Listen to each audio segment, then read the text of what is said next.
tried to do a live video here. Anyway, got a few things to go over. This is the 10th day.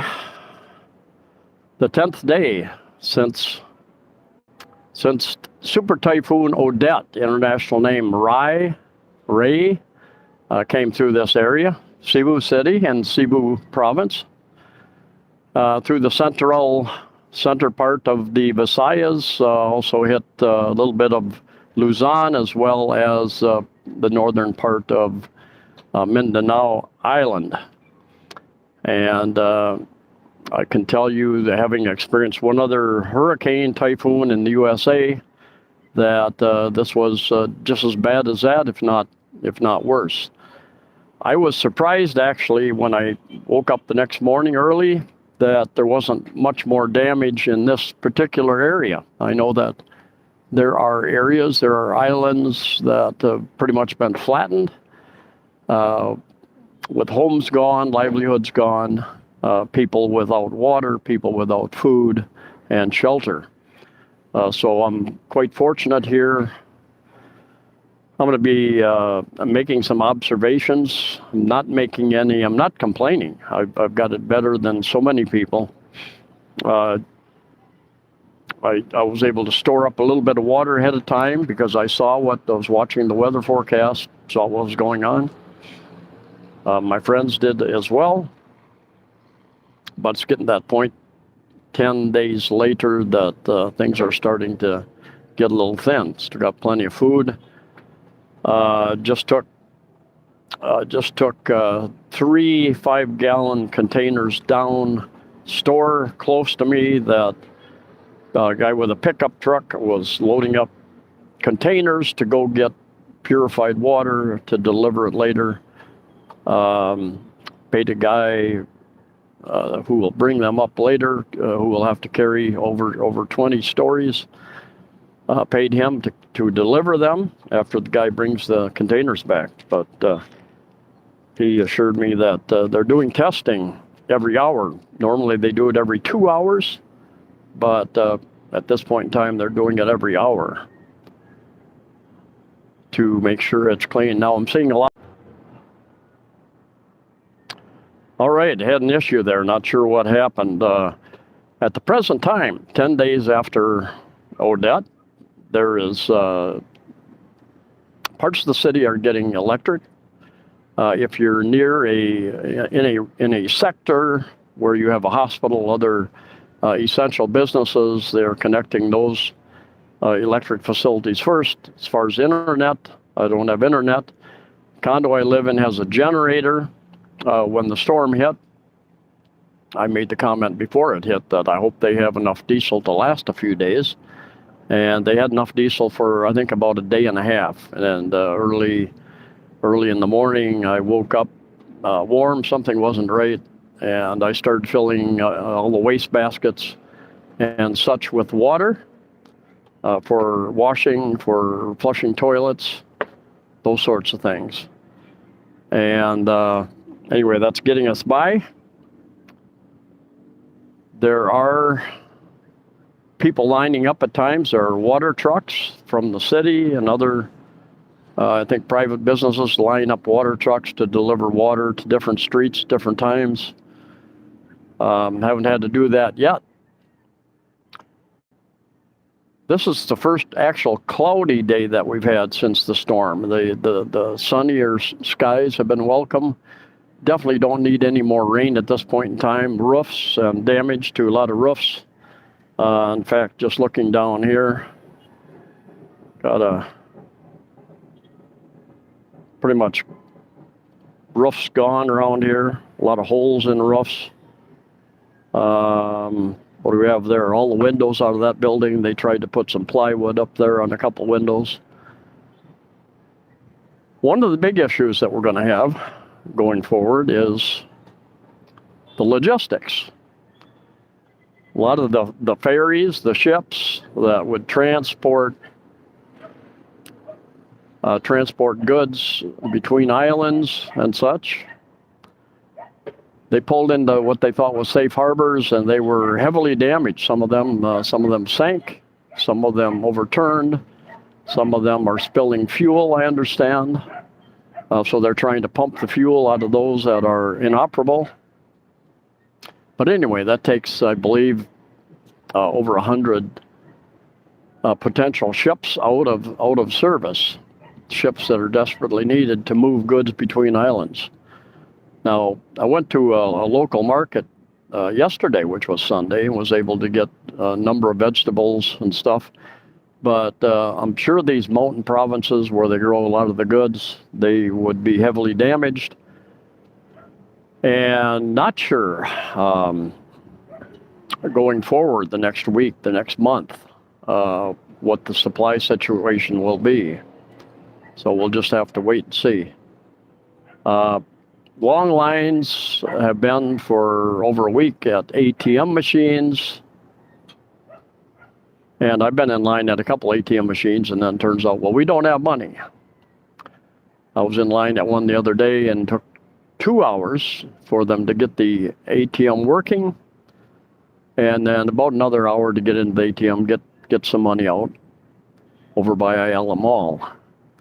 And I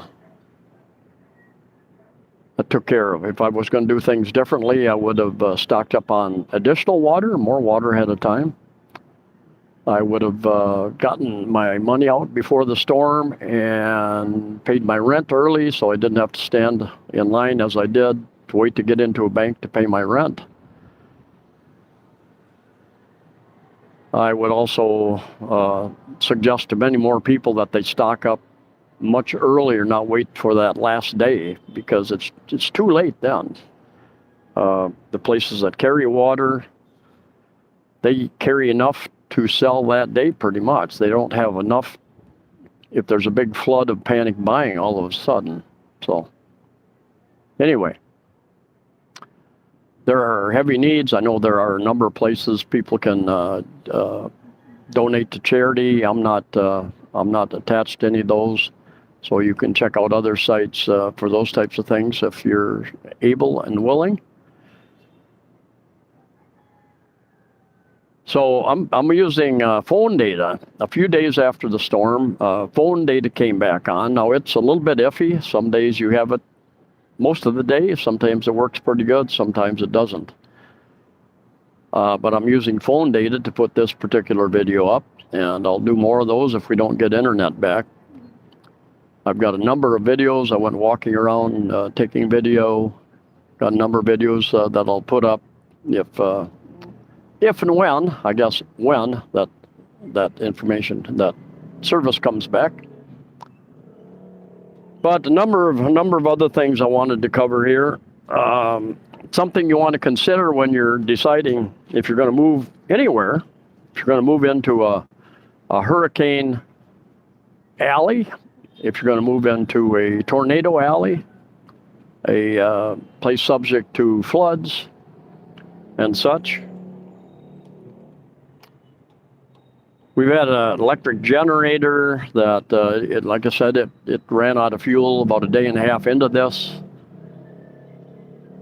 I'm fortunate that I've got windows on two sides of my condo, so I can open them up. I can get, and there has been enough breeze even to get some decent sleep at night. And during the day, about 3 or 4 days after the storm, they were able to get a tanker with a certain amount of diesel and started back up, but now they're having trouble with the diesel. With the generator itself, I guess there's some mechanical issue, and it'll come on for a few minutes, maybe up to 2 hours, and then it'll be off much of the day. Then it might come up for an hour or two. You just never know when and if or how long. But we're happy to get that generator when we can to give a little bit of power to our refrigerator, and we've been cooking up just about everything we can in the fridge and freezer. Use it up before it spoils.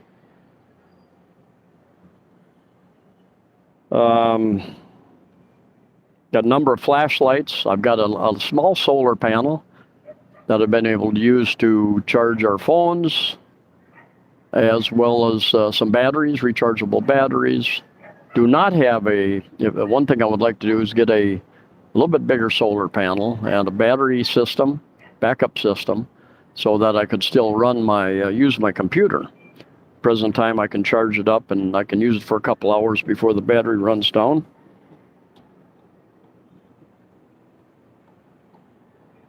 So the challenge going forward, I think, to have that go bag in case there is some type of catastrophe. Have candles, have a torch, have a flashlight, have batteries, have some food, dried food probably. I've got a little beef jerky, but I've got a lot of canned goods, some other things. Was able to use a friend's butane burner to cook up some things with friends yesterday for Christmas. So that was fun and nice.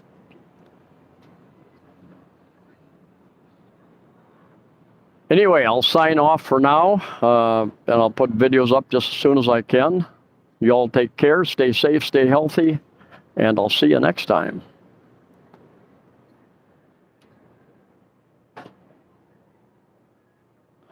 If I can figure out how to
I'm live. It says I'm live again.